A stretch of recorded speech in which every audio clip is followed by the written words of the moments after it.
2019 के बाद की भर्तियों के परिणाम दोबारा होंगे जारी। सामाजिक आर्थिक अंकों पर होगा पुनर्विचार। हजारों युवाओं को मिलेगा रोजगार। हरियाणा में वर्ष 2019 के बाद विभिन्न विभागों में हुई सरकारी भर्तियों को लेकर बड़ा फैसला सामने आया है। राज्य सरकार ने स्पष्ट किया है कि 2019 के बाद की सभी भर्तियों के परिणाम एक बार फिर से जारी किए जाएंगे। चयन प्रक्रिया में सामाजिक एवं आर्थिक आधार पर दिए गए अतिरिक्त अंकों को लेकर दोबारा समीक्षा की जाएगी, जिससे हजारों युवाओं को नौकरी मिलने की संभावना बढ़ गई है। दरअसल पिछली भर्तियों में सामाजिक और आर्थिक आधार पर अधिकतम 10 अतिरिक्त अंक दिए गए थे। इन अंकों के कारण कई स्थानों पर कट ऑफ काफी ऊपर चला गया, जिससे बड़ी संख्या में योग्य अभ्यर्थी चयन से बाहर हो गए। इस मुद्दे को लेकर लंबे समय से अभ्यर्थियों द्वारा विरोध किया जा रहा था और मामला अदालत तक पहुंच गया था। हाईकोर्ट में सरकार के आवेदन पर हुई सुनवाई हुई।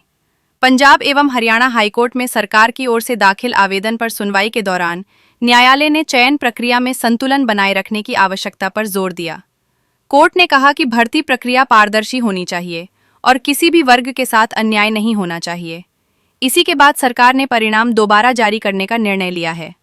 सरकार ने यह भी स्पष्ट किया है कि जिन अभ्यर्थियों को अतिरिक्त अंकों के कारण चयन से बाहर किया गया था, उन्हें नए पद सृजित होने तक तदर्थ आधार पर समायोजित किया जा सकता है। इससे उन युवाओं को राहत मिलेगी जो लंबे समय से नौकरी का इंतजार कर रहे थे। हरियाणा कर्मचारी चयन आयोग HSSC के चेयरमैन ने युवाओं से संयम रखने की अपील की। उन्होंने बयान जारी कर कहा, चयन प्रक्रिया पूरी तरह नियमों और अदालत के निर्देशों के अनुसार की जा रही है। उन्होंने युवाओं से संयम बनाए रखने और अफवाहों पर ध्यान न देने की अपील की। चेयरमैन ने भरोसा दिलाया कि किसी भी योग्य उम्मीदवार के साथ अन्याय नहीं होने दिया जाएगा। नायब सिंह सैनी ने कहा कि सरकार युवाओं के भविष्य को लेकर सरकार पूरी तरह संवेदनशील है।